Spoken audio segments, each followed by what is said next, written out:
All right, guys, thanks, man. It's an absolute pleasure. And thank you for taking the time to speak with me, of course. First things first, I just want to check in on you.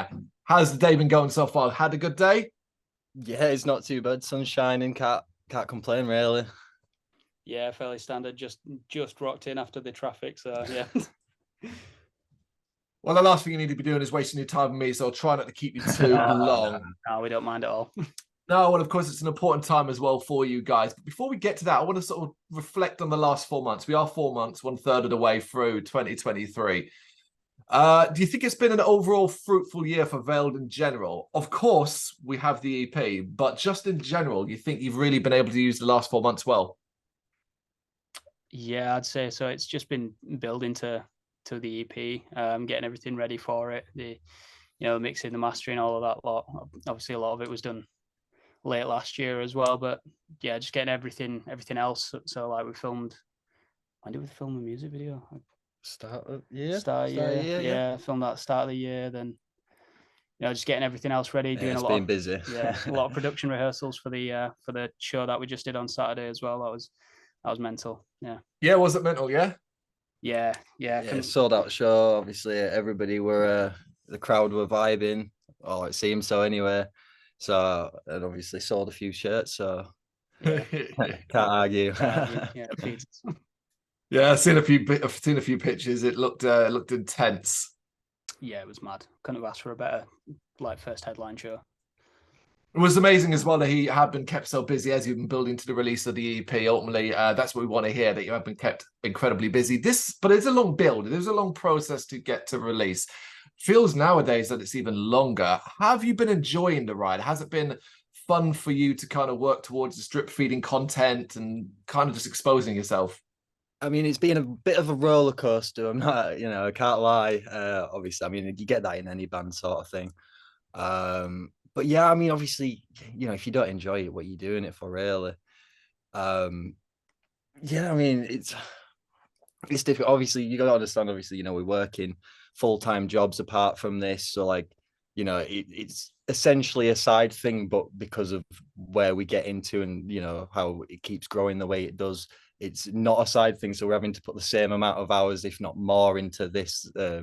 So obviously, free time kind of gets pushed to the side a bit with it all. But yeah, obviously, with gigs like Saturday and obviously how the EP is going, it makes it all worth it, really. Yeah, definitely. Of course, it's been, as of the time recording, 5 days since the release of the EP, The Black Right. It's barely any time at all, and certainly not enough time to take a proper look at the feedback. But from what you've seen so far, it's clearly, from my perspective, made one hell of an impression. But from your perspective, what's the feedback been for you? Yeah, it's been great so far. The reviews that are coming in are all mostly positive, as far as I could see. It's just mad, having that kind of feedback come back to us. It's not something we've really had before. Being so independent previously, and not really delving into the whole marketing PR kind of side of things, or the professional sort of level of it, should you say. But yeah, having the team around us that we've got now, it's a completely different ball game. Yeah, seeing it all come through, the reaction that we got from Saturday as well was insane. No one was expecting what happened, really. Just long-time friends and other people in the industry and bands that came down to see us as well. They were all gobsmacked by sort of how things have been going with the EP, with the gig, with everything. Yeah, it's just been great. That level of success is more than deserved, and I hope it continues as we work our way through 2023. But I want you to take me back to the early point of the Black Right, particularly an initial vision. Did you have a clear idea of what you wanted this EP to be? In a sense. Yeah, in a sense, it's kind of, it molds itself. We know that a lot of what we do is very cinematic, be that visually or musically. Whilst we're writing, we always have something visual in mind. We always imagine the songs as if they're going to have a music video. So we imagine them visually, or what we would like visually behind them, or to try and convey a feeling or emotion. And then it kind of evolved from there. So like just seeing which tracks fit together that we had from the demos, which ones told sort of a story between them. And yeah, it kind of evolved from there. We've always had like an overarching theme, but it really feels like we've started to bring that all together now with the Blackrye. Yeah.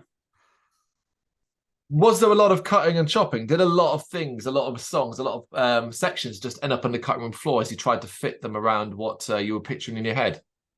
To be honest, that kind of happened while we were writing them, because we did it a bit sort of new, sort of like with because I got really involved with this sort of thing, other than, you know, guitars and stuff, and obviously Rob took a more of a obviously, you know, not saying that he didn't write or anything, but obviously, you know, he's really, his strong point is sort of production, putting everything together, sort of, you know, putting the jigsaw together.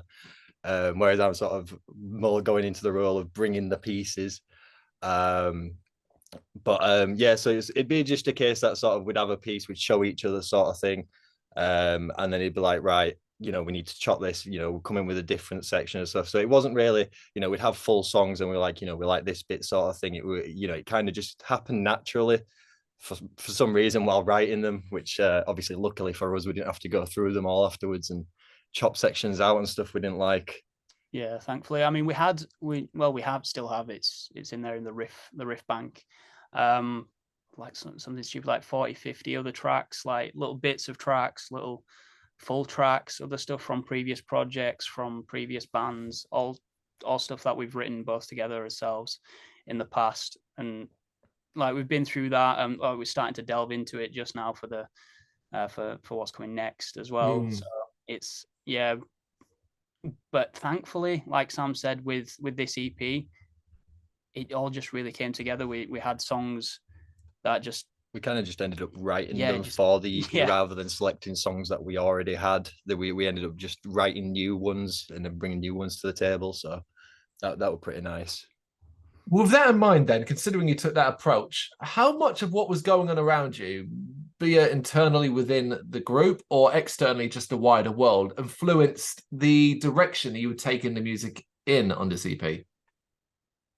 Well, I mean, you know, I mean, the general sort of consensus of it is obviously, you know, depression, obviously, you know, battling that. So obviously, you know, we're all, you know, everybody's fighting it at the end of the day, and so I think that's kind of the main influence. Obviously, you know, we're like, obviously, like I say, obviously, you know, we're working full-time job, we're doing this, obviously, it does weigh you down, so that kind of adds to it all, sort of thing. So, but on the flip side, obviously, you know, you get an EP from it. So yeah, it'd be hard to say that those kinds of things didn't influence us. We don't write necessarily directly about that, but of course it does have an influence on, you know, what we're writing, how dark the music is. Like, you know, if we're feeling really shit one day or what have you, then of course the music that we're writing is going to be a reflection of that. It's but in terms of like the wider world, it's, you know, it's not really a message of, you know, like COVID or politics or anything like that. It's just yeah, I mean, it's more personal, I think, rather than that, looking at the outside world, you know, where, you know, bands will go into politics or whatever. It's more of a, you know, I like to think it's sort of a personal thing, you know. Obviously mental health and stuff affects everybody differently. So everybody can take from the EP what you know, in the way that they will. But yeah, it's kind of our little outlet that we yeah, it's a bit personal sort of thing. So hopefully, you know, if it connects to somebody on a personal level rather than it being politics, and, you know, it's just like, oh, I kind of feel like that way, you know, hopefully it'll kind of get to them a bit on that level more. Yeah, if one person takes something from it, as you say, connect to it and help them during a dark period, then that is literally the best thing ever. Yeah, definitely. I mean, what's cool about Blackrye, I think, as well, is that it's more than just a refinement of who Veiled are. It is wonderful for that, but I think it also works fantastically as an introduction to you for those who may be discovering you for the first time. Now, was this an aspect that you were conscious of when you were building the EP? I'd say so. Not necessarily something that we went about to sort of write in an aspect of, like, to write for that, but what came out did end up being a very good representation of us as musicians and the band as a whole. just what we're wanting to put out, what we're wanting to get across to people. I mean, obviously, like obviously we keep that running theme with kind of the imagery that we portray and everything. So I think obviously, there is that aspect of, we do want, obviously, when new people like tune in or hear us or, watch us videos for the first time, we do like them to see that sort of consecutiveness from that, and obviously hopefully that kind of draws in. So there is that aspect of it, but when we go in and writing and stuff, like it's more, like I say, obviously, when it's connecting with somebody, it's more of a personal thing to us, really, rather than sort of thinking about other people really while we're writing. Like at the end of the day, if we were writing for other people, probably half of these songs wouldn't be out, sort of thing. Yeah, definitely. They're of course a little unorthodox at times. I mean, one of them's got an elevator section, so like, who thought about putting that in? Like, if we were writing for other people, that definitely wouldn't have ended up in there. It's but yeah, it's just it is what it is. As of such, whatever comes out with us, and then we kind of see what ends up on the cutting room floor later on together. Yeah, I do think it is just a great way for hopefully more people to find out about you, bigger profile, obviously sign on to the label and then pushing you, and more people are gonna hear it. And if this is their first experience of you, the 5 tracks of this EP, it's a kick-ass way to learn about you. Yeah, thank you. I appreciate that. No worries. What was one of the more challenging aspects of working on the EP for you? Whatever phase, be it the writing, recording, producing, mastering, whatever phase you want. Anything that was particularly challenging for you? Thankfully, like we've said, the writing phase was fairly cohesive. We managed to all kind of fit into our own little niches a little more. Like Sam said, I took more of a producer role. Sam like stepping up on the writing, so everything kind of seemed to flow when it comes to writing and that sort of stuff. But then I'd say the sort of more challenging times is just having like the label behind us and that an extra team around us. Not necessarily like the label's challenging, but it's just a different ballpark, and something that we weren't like expecting or used to. Not necessarily expecting, but it's just a lot more avenues to go down and people to please and go through. And it's like getting a new job in it. It's it's wanting to please people more, so it's just pressure, like having to redo music videos and that sort of stuff, and make sure that everything's not up to just our standards, but the label standards, or our entire team standards as well. Just it's not necessarily as of such telling us what to do, but more so pushing us to be the best that we can be. And it's really nice having that external opinion there, just to say, look, you could do better. It's good pressure. Yeah, definitely. You need that. Okay, so you think they help bring out the best in you? Yeah, I'd say 100%, so. Yeah, it's not like they've come back to us and like tried to change any of the music or anything like that. They've just been overall positive about everything. But they definitely, if there was something bad, they would tell us. They would let us know. It's nice, like I say, nice to have that. That's amazing. People you can go to. Oh, that's amazing. I've never heard it quite put that way. That's so cool. Then what about an aspect that was particularly fun? Sticking with the same sort of processes, something that you enjoyed the most, or perhaps learned something new about yourselves as a group? I mean, for me personally, with this one, I've been recently sort of learning piano just before. Basically, anyway, just before this, so like a lot of the piano stuff, like obviously came out from me just sort of playing around and learning. So obviously, like figuring out how to do all that stuff was challenging, but like obviously, I love it. Very rewarding. It's like, so obviously all that sort of stuff. We've gone more into a lot more into the orchestral side of stuff as well. So learning the different sort of violins and trumpets and all this sort of stuff, and how things work, and when what kind of sounds you're going to get. Like that's it's interesting, like looking into all that stuff, sort of thing. Or it's nerdy, whichever one you want to look at. I mean, personally, it's I've really enjoyed the conceptual idea behind everything. It's been really nice having an idea behind us to keep us grounded and keep us focused on sort of what we're wanting to do, because we know visually what we want to do, as you can see from his music videos and that, or what will be coming out in the future as well, like expanding upon that kind of visual style, and from that we're adding in a lot more sound design, cinematic elements, and just being able to play around with like samples of knives and like samples of like women screaming and piano creaking, footsteps, that sort of stuff. It's all stuff that we've never experimented with before, because obviously a normal band is just, your guitar, drums, bass, and then make some synth and go. But yeah, adding in all the creepy elements, and like even Easter eggs and stuff that we've all added in to the album. Like there's like at one point we used like the goggle sound effect from Splinter Cell. That's just on before one down. I snuck in the thermal detonator from Star Wars, from Jango Fett, the proton bomb, whatever it's called, that one.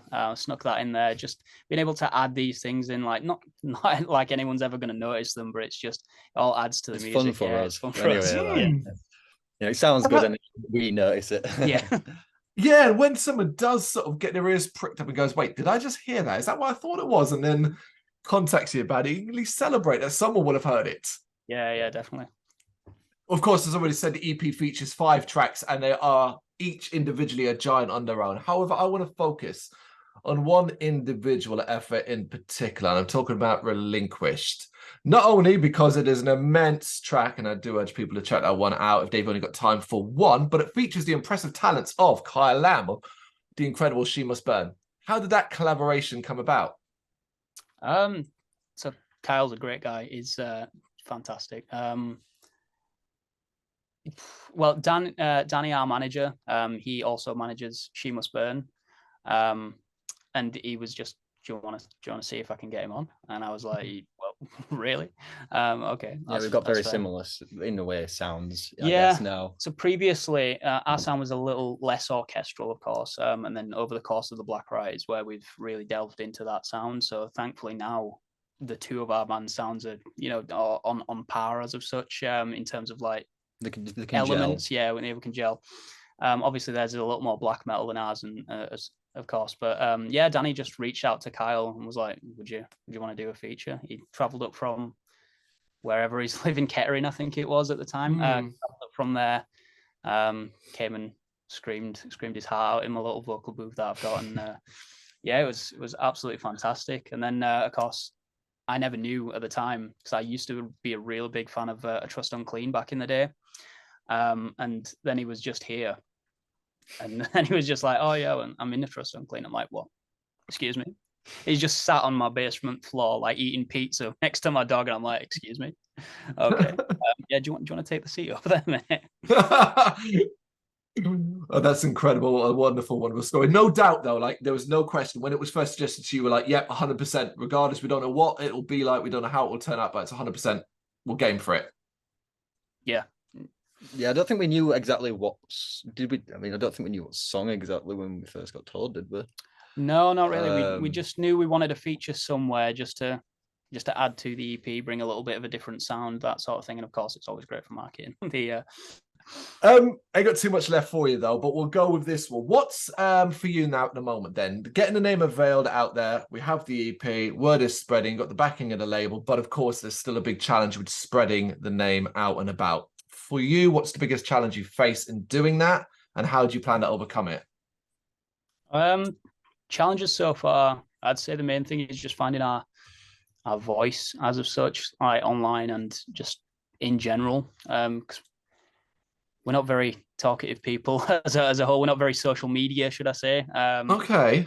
We're not the hey, come and check us out, that kind of stuff. So we just wanted to find a way to get people to interact with us and have a visual identity, so that when people see us, they know it's us, of course. So that's been the most, for me anyway, the most challenging part of the EP. But I think we've really started to nail down on that with the whole costumes, makeup, and masks and everything that we've got going on right now with the Discovering video that we've just brought out. So that's the way that we're definitely wanting to go. It's just finding the right footsteps for that. Yeah, I think it's difficult as well. Obviously, like you got obviously nowadays as well, people, when you're looking through Facebook or Instagram and stuff, like you may like listen to something quickly, but how many times do people just scroll past or whatever? I think getting people to sort of stay, either check out other songs and stuff can be an issue. But how like how ADHD people can be nowadays. Like, you just scroll and scroll, like you won't like look at things, like you may like it or what, like it personally and stuff. But like I know I'm quite bad with interacting, like liking stuff that that I like the sound of, or on Facebook or whatever. So I can't judge other people for it, but I'm trying. Yeah, it's the whole standing out from the crowd. That's the hard part, especially in today's social media landscape.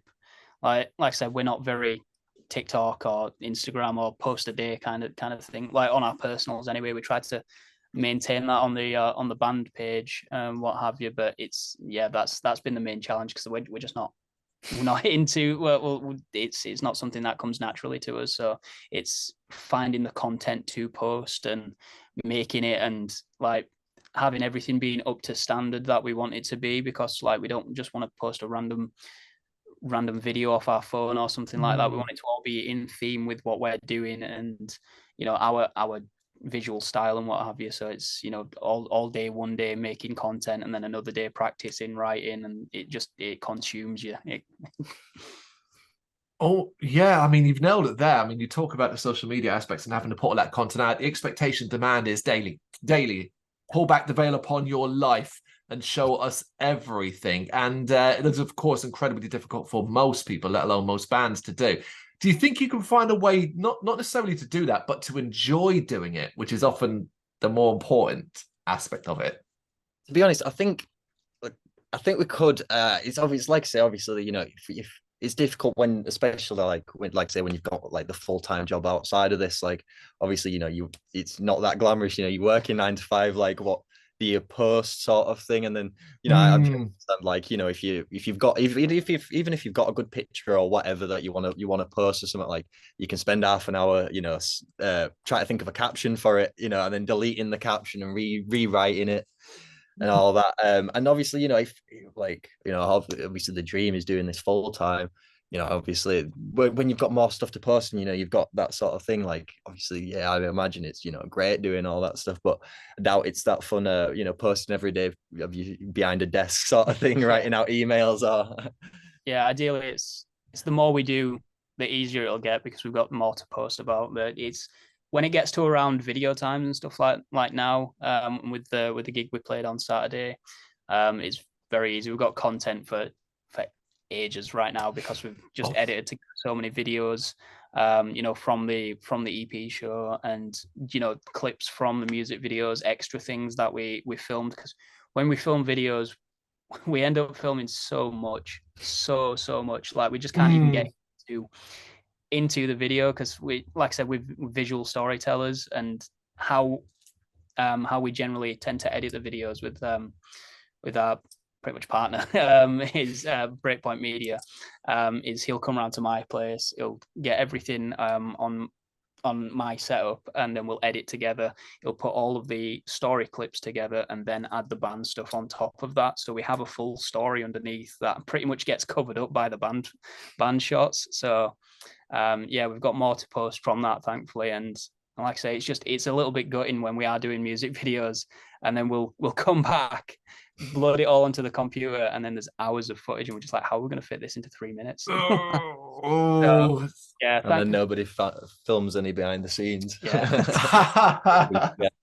We're always just all guns blazing. Like when it comes to video, there's no time to get anyone to do like behind the scenes stuff, of course. Or if we've paid an extra person to come do behind the scenes, that's an extra cost to us or what have you. Of course. Yeah, normally it's a fairly guerrilla operation when we're doing videos. It's like, you've got 4 hours in here, get in, get your story done, get your band shots, get out. And the last one was shot in front of an arts and crafts day, so yeah, that was.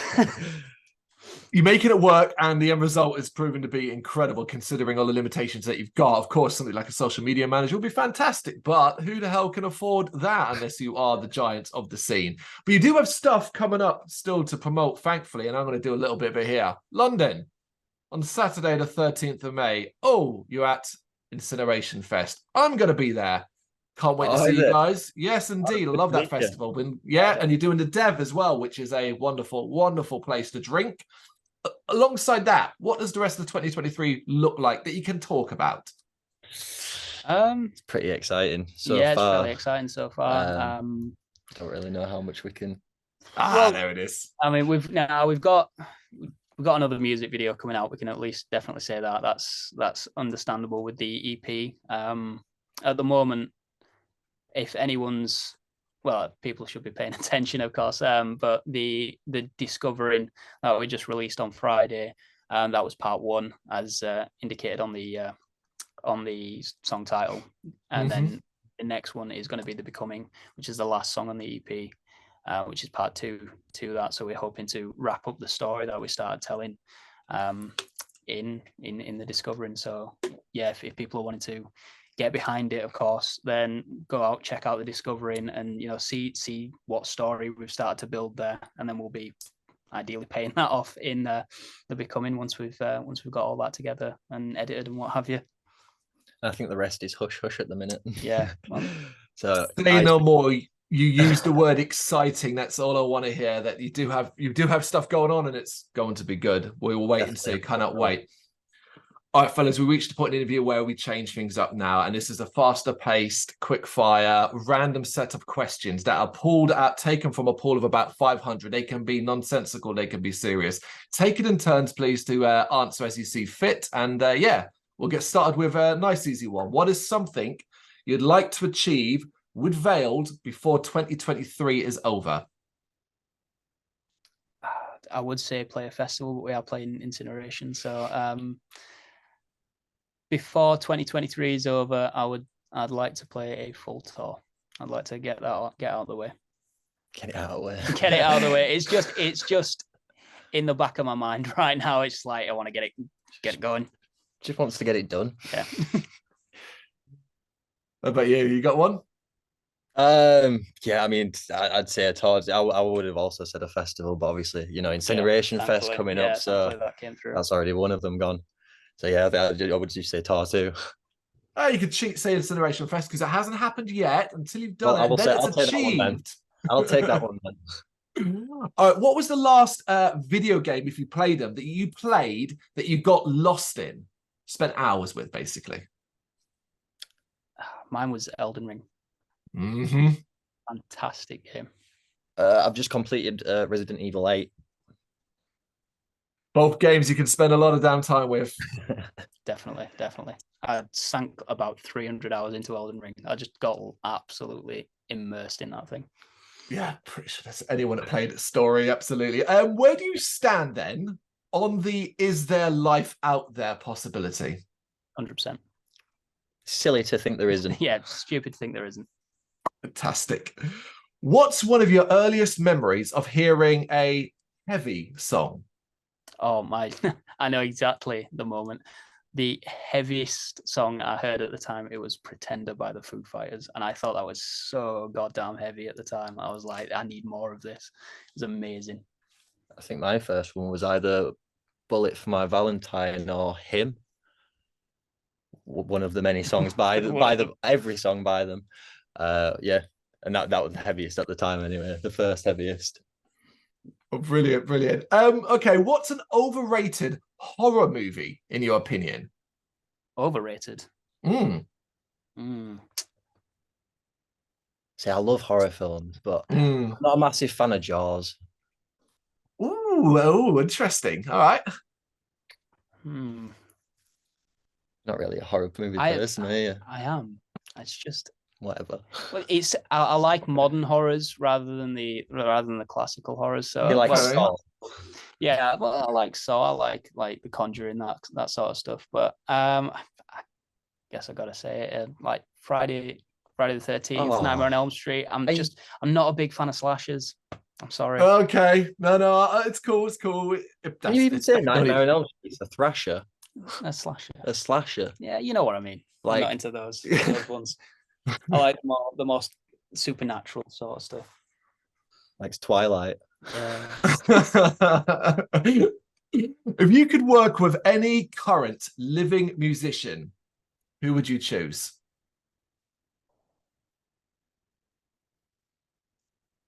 That is a question. Does it have to be metal? No, any musician. No, absolutely not.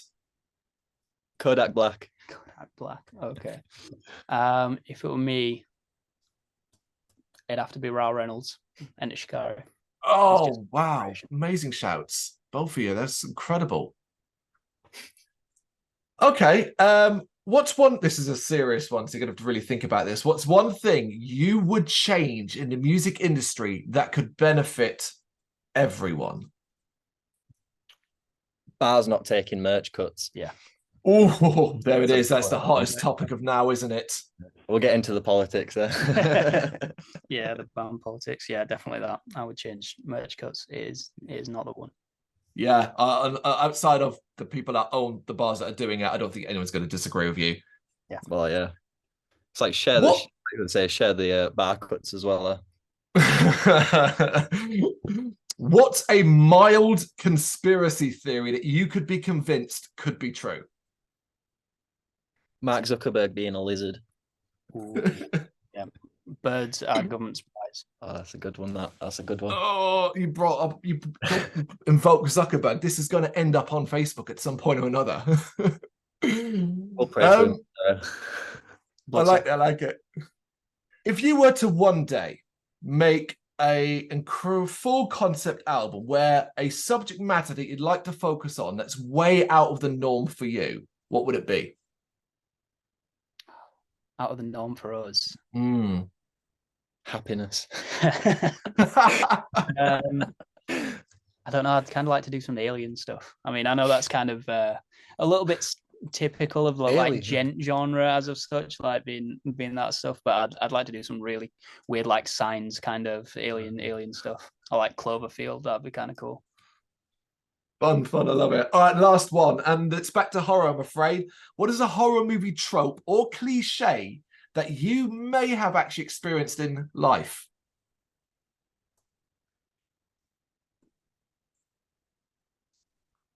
You've caught us there. Yeah, caught us there.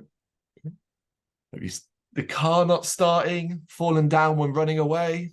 Oh, Jesus Christ. I was this show on Saturday. I went to get a McDonald's with just lubricate the pipes before, make sure I'm not going to feel sick later on. And then as soon as I went to turn the car on to set off to the gig, nothing. I was just like, oh God, no! Why today? So I called our photographer / videographer, Stephen in Breakpoint Media. He's a bit of a car nut as well. He came over like, okay, let me see. It's probably your battery, not the battery. And then he gets on the phone. Who are you calling? Oh, just a mechanic. I'm like, oh God, it's serious. Serious. But yeah, that's probably the closest I've got to a horror movie trope in real life. It's just like that moment. It's like you need everything to be going right, and it's like, oh my God, why today? Yeah, the killer's advancing on the car. You need it to start. Yep. Got one. I literally can't think of one. Have you ever had a cat scare? We've heard a noise and then it's been a cat. I'm getting scared of everything, mate. Paranoid about everything, so everything could be a horror thing to me. Like, he's terrified. If I just walk around the corner and see somebody, I jump. I'm apologizing. My whole life's a horror movie.